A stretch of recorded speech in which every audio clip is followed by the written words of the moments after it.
Welcome to another episode of Other Duties as Assigned. Today I'm with Walt. Walt, good to see you. Tell us what you do with the city. Hi Greg, well thanks for having me first and foremost. I'm an engineering specialist for the city of Burnsville.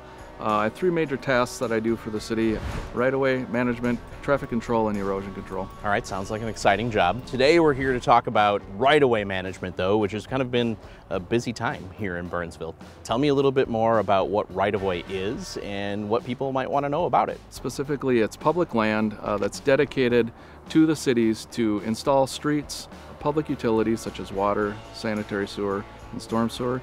And it also allows for third-party companies to provide services such as power, gas, and telecommunications. Excellent. So we've been busy in a number of those areas in the right-of-way, telecommunications being one of them, but tell me a little bit more, help me to understand, if I own a home, or if I'm living here in Burnsville, like what is the right-of-way? The right-of-way is, well, there's a common misconception that property owners own right up to the back of the curb. Yep. The reality is there's typically about 15 feet, it does vary from property to property, of area that is available to cities and private utilities for installation of their facilities.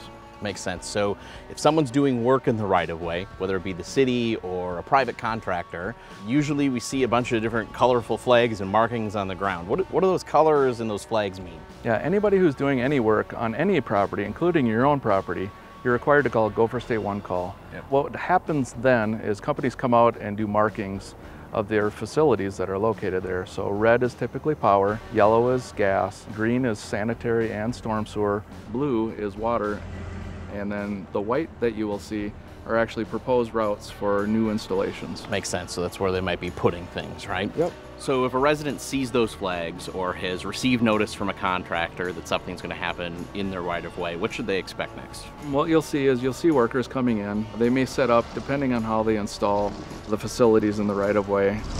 There is a very good possibility that you'll have some damage to your landscaping, your sod, possibly the irrigation too. But I might add that they are required to restore it back to the near normal or as close to as it was prior to them beginning their work.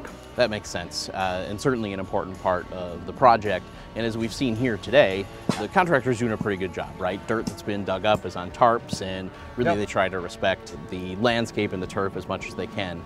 But if a resident has a concern or there's a problem, what should they do? First and foremost, they should try to reach out to the contractor.